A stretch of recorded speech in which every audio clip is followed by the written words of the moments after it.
দাঁড়াতে বলছিলাম না, ভাই তোরে খাইতে হয়েছে না।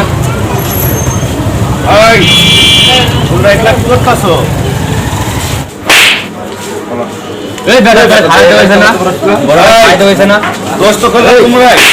তোমরা এরকম মারতাছ, কি ব্যাপার?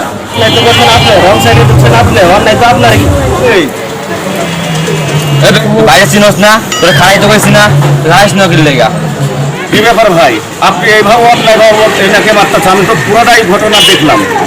আপনি দোষ করছেন ওখানে, আপনি আবার মারছেন, আপনি এখানে এসে মারছেন। আপনি আপনি বোঝেন না, আপনি খানো খাই আপনি রেশকালাকে কেন মারতেছেন? এটা কি আপনাকে বোঝানো লাগবে কিছু? হ্যাঁ, আপনাকে দেখে মনে হয়েছে যে আপনি ভদ্র মানুষ, কোনো ভদ্র ফ্যামিলির লোক। এখন তো দেখছি যে আপনি একটা ছোট ফ্যামিলির লোকের কাজ করলেন। এটা কি কাজ করলেন আপনি? এটা কোন কাম করলেন আপনি?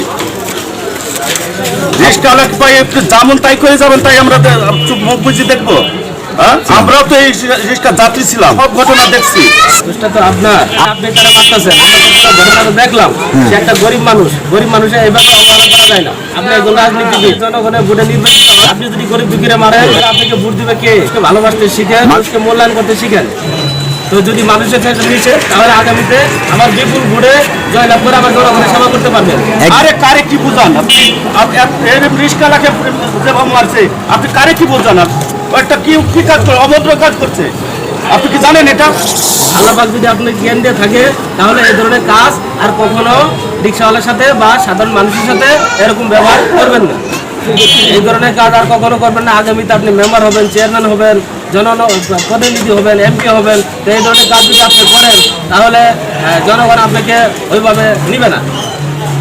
আরে পাছার নিচে মোটর সাইকেল থাকলে যা হয়, তিনজন আইসে মোটর সাইকেলের রং করছে, তেনারা আবার উনারাই আবার রিস্কাওয়ালাকে ধরে মারছে। পাওয়ার কত? হাই হাই ভাই সরি, আমার ভুল হয়ে গেছে। আমরা একটা জরুরি কাজে যাচ্ছিলাম, তো ইচ্ছা ছিল। মাফ করে দিয়েন ভাই, বড় ভাইয়ের ভোটটা দিন ভাই, আমারও একটু মাফ করে দিয়েন ভাই। আমি আপনার কাছে অনেক অন্যায় করছি। ছোট ভাই হিসেবে মাফ করে দেন ভাই, বড় ভাইয়ের ভোট দিয়ে। আচ্ছা, করতে বলুন। রক্তের গরম দেখান, সব জায়গায় রক্তের গরম ঠিক না। আজ আপনার রক্ত গরম, আর একদিন ওই রক্ত ধোলার সাথ হয়ে যাবে, এটা আপনি মনে রাখেন। জীবিত আছেন, কালকে আপনি জীবিত নাও থাকতে পারেন, এজেন্টের বিশ্বাস নাই। সব জায়গায় রক্তের গরম দেখায় না। এখন রমজান মার পেটে রিক্সা চালাচ্ছে, হাত ওঠানো ঠিক না।